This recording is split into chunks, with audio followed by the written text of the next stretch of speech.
ZNS Total Sports is brought to you by Fourth Terrace Diagnostic Center. Good evening, mamas and mama John Knowles with your Thanksgiving sports. We are live here at the Atlantis Paradise Island Resort, the site of Day 2 of the 2019 Battle for Atlantis basketball tournament, where tomorrow's championship game is already set in stone. As earlier today, the Michigan Wolverines, they would get the upset over the number 6 UNC Tar Heels, 73-64, led by 24 points from Eli Brooks. And roughly an hour and a half ago, it will be the Gonzaga Bulldogs in a close one, escaping past the Oregon Ducks 73-72 to clinch their spot in tomorrow's championship final. That's not all the action taking place tonight, but before more from the late games, a quick check on what's happening around the country. We'll call it a Thanksgiving Day miracle. Donations continue to roll in on Nathan Bain's GoFundMe page, bringing the total to well over $125,000. Bain is the Bahamian Stephen F. Austin player who made the game-winning layup to upset number 1 Duke in overtime on Tuesday, 85-83 at Cameron Indoor Stadium.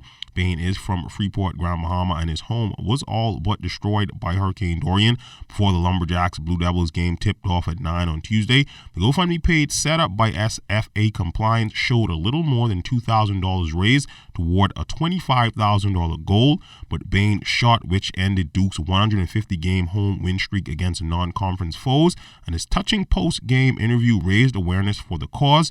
By mid-morning Wednesday, $25,000 had been met, and by noon, it was well over $100,000. The page showed donations totaling more than 5 times the original goal, with money still coming in. At that time, more than 3,400 donations had been made, with the number continuing. In the same spirit of giving, the University of Arkansas women's basketball team are here in the capital for the inaugural Bahamas Hoop Fest Classic at the Baumar Resort. Before they laced up their sneakers and hit the court, they saw it fitting to make a charitable donation in the aftermath of Hurricane Dorian. Well, when we scheduled this tournament, we were so excited to come to the Bahamas and then to follow the weather on the TV. We just wanted to do something a little special. Go into our closets, bring Razorback gear to the people of the Bahamas and help in any way we can. So thank you for having us. We look forward to our time here. On behalf of Bahamas Hoop Fest, on behalf of the Bahamian people, on behalf of all of the victims from Dorian, we thank you guys sincerely for your kind gesture. I know you guys came here to play basketball, but sometimes we got to go beyond just the game of basketball and look at the game of life. And you don't know how far these things are going to go. I mean, there were thousands of Bahamians who were displaced and still are displaced, and I thank you as a Bahamian citizen from the bottom of my heart for your kind gesture. And so thank you for this, and go Razorbacks. The Ole Miss women's Rebels back in the win column after knocking off Sam Houston State on Tuesday, thanks in large to a big performance from Maimon guard Valerie Nesbitt, who posted 18 points, 6 steals, and 3 assists. Coach Yo on what Val brings to the team. She's probably our most competitive player we have on the roster. Sometimes that's a gift and a curse for her. If she continues to learn how to channel it for it to be a gift, then she will continue to have success. But I thought I saw a lot of growth from her. Usually, if she had missed the free throws in the fashion that she did, she would have had a complete meltdown, and she did not. And she kept fighting, and that is what we needed from her. News from the NBA, Buddy and the Kings in action last night. They would face the Philadelphia 76ers. The Sixers, however, would stay undefeated at home with the 97-91 win over the Kings. Joel Embiid bounced back from his heavily criticized scoreless game with 33 points and 16 rebounds. Buddy Buckets would lead the Kings with 22 points and 6 rebounds. Sacramento hit just 9 of 34 from long range, including a 3 of 12 performance from leading scorer Buddy Hield. That's a far cry from the 36.9% the team averages from distance this season. The Kings currently sit at 9th in the Western Conference at 7-11. Some major recognition for a Bahamian collegiate football standout. Mike Strawn was recognized by the Mountain East Conference for his record-setting junior season for the Charleston Golden Eagles football program.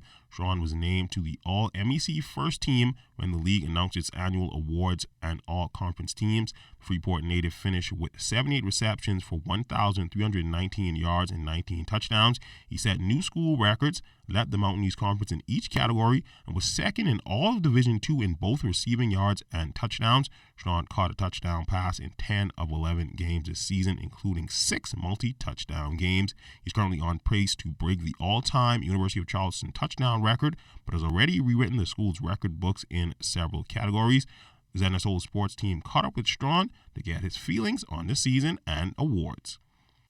I mean, it's a great feeling, when you put in the work for so long, that's what's expected of me. So coming into the season, that's what I expected out of myself, and that's what I did. Well, at first I wasn't aware that I won the award, but being over here and doing what I do, I try to represent the Bahamas in every way possible. So it means a lot to me, and anything that I can do to represent, I do. The sport of tennis shined bright at the National Sports Award, with Sydney Clark taking home the top junior female athlete of the year and Baker Newman taking home the Courage Award. For the BLTA spokesperson Perry Newton, the night highlighted the sport's future moving forward. It's a joy and a pleasure to see us have great representation tonight. We won the Courage Award last year. The guys in tennis, they play with a lot of grit and a lot of heart. And, we're happy that they were able to pull out a couple wins. And Sydney had an excellent year, stretching back into 2018, where she won a lot of tournaments, and she also played Fed Cup this year and represented. And so, we're very pleased. We're still working, we're still trying to grow and continue to be successful in every aspect of performance. The key is development, and it's been watching Sydney and Dante and Jacoby develop and all the other kids. It takes time, it takes a lot of effort, it takes a lot of discipline, and it shows that they have been disciplined. The parents have been a good support to them.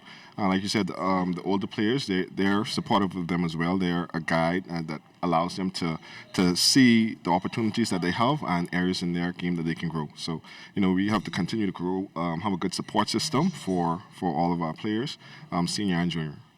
And in that same vein, 2020 is a big year for track and field with the Olympics right around the corner. And for the P3A's president, he's hoping some of the younger stars in the country can begin to make their names known. We have a developmental program that continues to work hard in identifying new talent. We have a stable of new people. And, I'm pleasantly surprised when I hear the likes of Anthea Charlton and the Jaden Knowles and the Terrence Jones, who all aspire to be on the Olympic Games team. And so outside of the marquee athletes, I think that we are identifying new talent, and that's really the only way we can sustain our program. We're looking forward to our relay teams qualifying. That will require some effort. Obviously, identifying those athletes has been difficult because many of our great athletes are still in college. And so to be able to get them all in one place to qualify proves challenging. And so we're negotiating with the colleges and their coaches. And we're looking forward to qualifying a number of teams at the relay levels.